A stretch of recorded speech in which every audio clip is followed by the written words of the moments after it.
नमो बुद्धाय। जय भीम सभी साथियों को। और बाबा साहब का जन्मदिन आने वाला है। आज 1 अप्रैल है, तो बाबा साहब के जन्मदिन की शुरुआत हो गई है। मैं बहुत खुश हूँ और मैं चाहती हूँ कि आप भी इसी तरह खुश हों जैसे मैं खुश हूँ। और अपने घर में साफ़ सफाई कीजिए, लाइटिंग लगाइए और आप सभी को बाबा साहब के जन्मदिन की शुभकामनाएँ। क्योंकि मैं तो 15 दिन पहले ही मेरा तो बाबा साहब का जन्मदिन मनाना शुरू हो गया है, क्योंकि हमने तैयारी कर रहे हैं। और मैं सभी से ये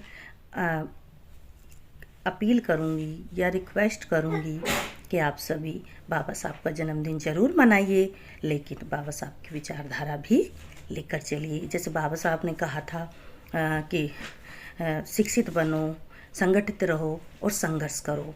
इन मूल मंत्र 3 जो मूल मंत्र हैं, आप उन पे भी ध्यान दीजिए।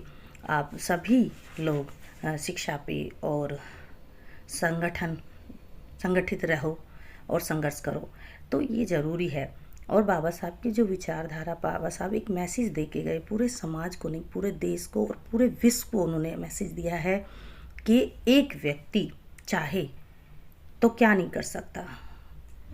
100 तलवारों में इतनी ताकत नहीं होती, एक कलम में इतनी ताकत होती है। तो बाबा साहब ने इतना अच्छा मैसेज दिया हम लोगों को, तो उसको भी हमें फॉलो करना चाहिए। ना कि जन्मदिन मना के बस एक दिन खुश हो लिए और जन्मदिन मन गया बाबा साहब का, फिर हम घर बैठ गए। नहीं, बाबा साहब ने एक बात कही थी कि जब इंसान धीरे धीरे कोशिश करता है तो कारवां बढ़ता चला जाता है। तो इसीलिए कोशिश करते रहिए, आसपास के लोगों को जगाते रहिए और उनको विचारधारा बाबा साहब की बताते रहिए। एक ना एक दिन तो उन्हें भी समझ आएगी कि बाबा साहब ने उनके लिए भी